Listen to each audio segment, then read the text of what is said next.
Maybe ng Eat Bulaga, mas lalong lumakas sa mga viewers. It's showtime, ipinagtanggol ng mga fans sa online. Ang buong detalye, alamin!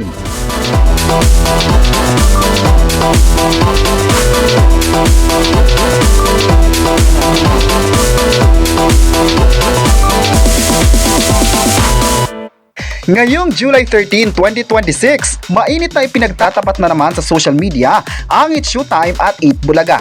Talagang pinag-usapan sa online at ilang mga viewers sa TV ang bagong pakulo ng Eat Bulaga, ang Maybe. Sa di nakakaalam, ang Maybe ay ang kombinasyon ng pangalan ni Raisa Medizon at Bimbi Aquino. Isa talaga ito sa highlight ng noontime program kung saan nagbibigay sila ng saya at pakilig sa mga Dabarkads. Mas lalong lumakas nga ang naturang programa dahil sa presence na ginawa ni Bimbi at Raisa. Kaya pinag-usapan talaga sila ngayon sa online na posibleng ang dalawa na nga ang magiging susunod na Aldab ng Pinas. Pasado naman talaga ang tambalang Maybe sa mga Dabarkads dahil araw-araw trending ang mga banat ni Bimbi kay Raisa. May nagsabi naman na the best raw ang Eat Bulaga dahil hindi boring papanoorin ang nasabing segment nila.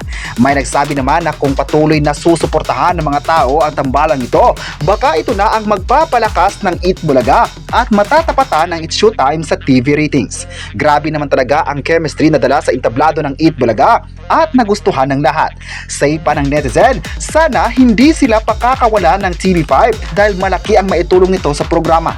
The best din ang pakulo sa noontime at hindi talaga nila binigo ang mga fans. May nagsabi naman na natapatan talaga ng noontime show ito kung patuloy na ikukumpara ng mga netizens. Sa kabilang banda naman ay pasado din sa mga viewers ang sikat na noontime show ng bansa, ang It's Showtime. Talagang hindi magpapatalo ang kapamilya noontime show sa ibang palabas dahil full support din ng mga host ng show na makapagbigay ng saya at papremyo sa mga manunood.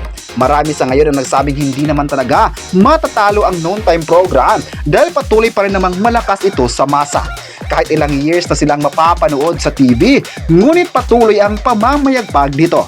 May mga netizens ngayon na nagsabing kahit may Maybe sa kabilang istasyon, ay hindi nila ipagpapalit ang It's Showtime. Tama na sa kanila ang pagpapasaya ng mga kapamilya host at kailanman ay hindi nila ito iiwan. Grabe naman talaga ang pagbibigay ng inspirasyon sa mga viewers, lalong-lalo na si Vice na puno ng advices sa mga manonood. Ang nagustuhan nila sa It's Showtime ay dahil puro positive ang energy ng mga tao na kapag pinapanood sa tanghali ay madadala ka talaga sa saya.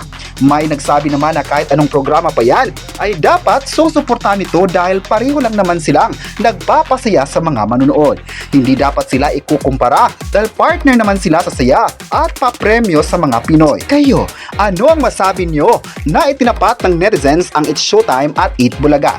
I-comment na kung saan sa dalawa ang pinanood mo at huwag kalimutang i-subscribe ang ating YouTube channel.